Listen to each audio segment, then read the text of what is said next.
queridos irmãos do 3x3, sétimo dia de leitura, importante marca em capítulo 17, 18 e 19 de Mateus. Vamos lá? Capítulo 17, Mateus começa contando a história da transfiguração. Jesus pega os seus discípulos, leva a um alto monte, um monte ali, e transfigura-se, transforma-se na presença deles. O que é isso? Ele se apresenta, ele mostra aos seus discípulos como ele era na eternidade, como Deus é. Jesus é Deus. Então Jesus existia antes de nascer aqui como homem. Jesus já existia na eternidade passada. Jesus é Deus, Deus é um Deus só, um Deus, uma essência só, e três pessoas que possuem essa essência divina. E Jesus é Deus, faz parte dessa essência divina. E como Deus, ele é incriado, ele não foi criado, ele sempre existiu, Sempre existiu, e ele se apresenta aos discípulos dessa maneira, e os discípulos, reconhecem ali que Moisés e Elias também apareceram, ou seja, dá a entender que nós vamos conhecer as pessoas no céu imediatamente, mesmo sem nunca ter visto aquelas pessoas. E aí, depois disso, Jesus se apresenta aqui, os discípulos agora reconhecem ele como Deus, e no versículo 14, conta a história de um rapaz endemoniado que os discípulos não conseguiram expulsar, e Jesus fala: olha, vocês não conseguiram expulsar por causa da vossa pequena fé. Então não foi por causa de autoridade, nada disso, foi por causa da fé deles, que ainda era pequena. E aí Jesus termina o capítulo 17 com a questão do tributo, dos impostos.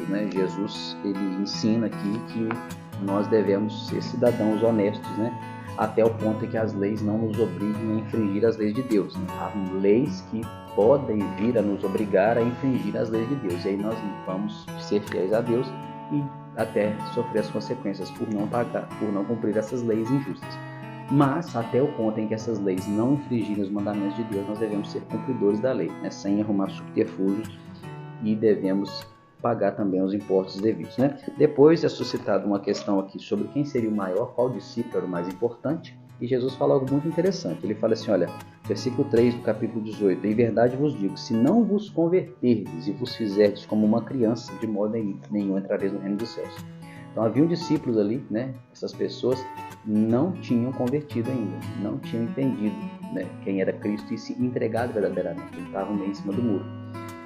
Talvez haja pessoas assim na nossa igreja, talvez haja, porque na igreja de hoje, porque pessoas que estão ali, mas ainda não converteram.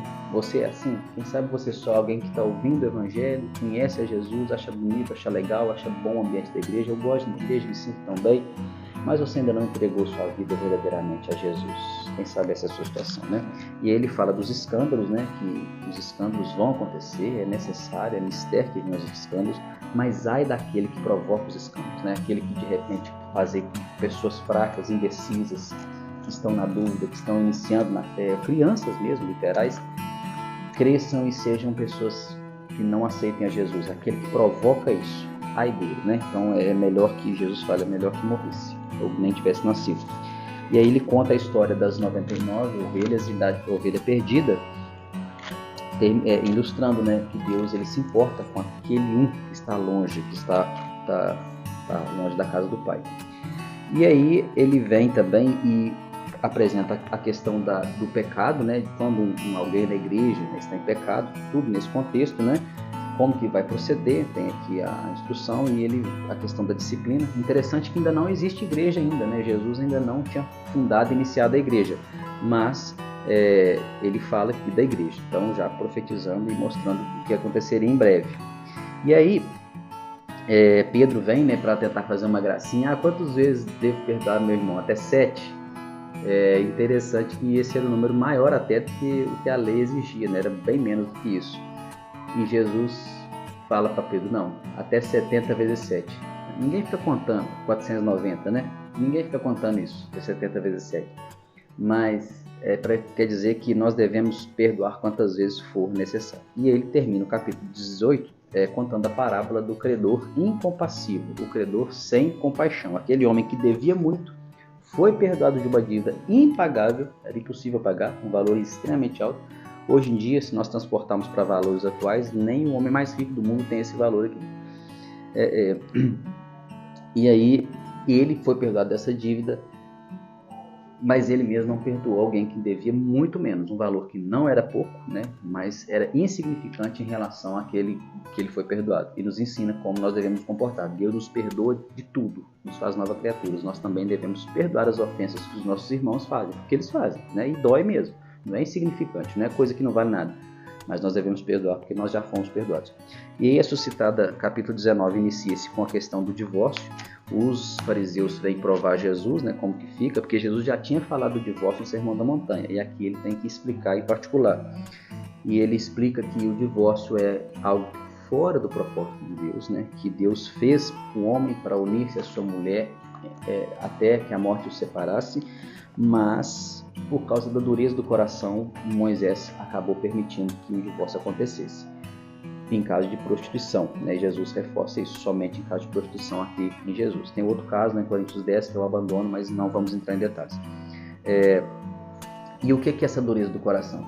O divórcio é muito amargo, mas é muito complicado. Então, o melhor é o perdão, é a reconciliação. Só que nem sempre é possível. Por quê? Por causa da dureza do coração em perdoar. Então, Jesus fala dessa possibilidade. Ele abençoa os meninos e reforça que deles é o reino de Deus, e termina o capítulo 19 com o mancebo de qualidade, aquele jovem rico que apresenta-se a Jesus e diz: olha, eu tenho observado toda a lei durante toda a minha vida, ou seja, eu sou muito bom, né? Eu sou excelente, né? Eu cumpro tudo mesmo. O que me falta para herdar a vida eterna? E Jesus sabia que não era nada disso, que ele era um idólatra com dinheiro, é um hipócrita, e Jesus vai e toca na ferida. Vende tudo quanto tens. Jesus sempre faz isso. Lá no capítulo 8 temos um escriba que quer seguir Jesus e Jesus toca na ferida, que era o conforto. Ele diz: olha, eu não tenho onde reclinar a cabeça. Jesus fala para aquele outro jovem: olha, deixa os mortos sepultar os mortos. Ou seja, talvez aquele jovem idolatrasse a família ou colocasse a família sempre como desculpa para servir a Deus. E Jesus fala: olha, não faz isso, né? Hoje nós temos isso. A família, não vou na igreja porque meu filho está assim, minha mãe está assim, minha família está assim, estou cuidando da minha família. E às vezes não está nada. E aí desse jovem era a riqueza. Interessante que lá em Lucas relata esse episódio, mas relata também Zaqueu praticamente em seguida, que era rico também. E Jesus não fala nada da riqueza com Zaqueu. Então Jesus não exige que nós devemos vender tudo que temos e dar aos pobres, mas se esse for o caso da idolatria do nosso coração, se o dinheiro for o nosso ídolo, talvez Jesus exija sim, né? Então é interessante que nós não devemos idolatrar aí o dinheiro dessa maneira, né? Que Deus te abençoe, né, nesse dia, e se tiver dúvida, chame lá no Instagram, na caixinha, ou no particular, se você não utilizar, as dúvidas relativas ao 3x3. Se for dúvida relativa a outro assunto, perguntas, né, comentários, manda lá no Conversando com o Toninho, o outro Instagram, e que Deus te abençoe. Até a leitura de amanhã.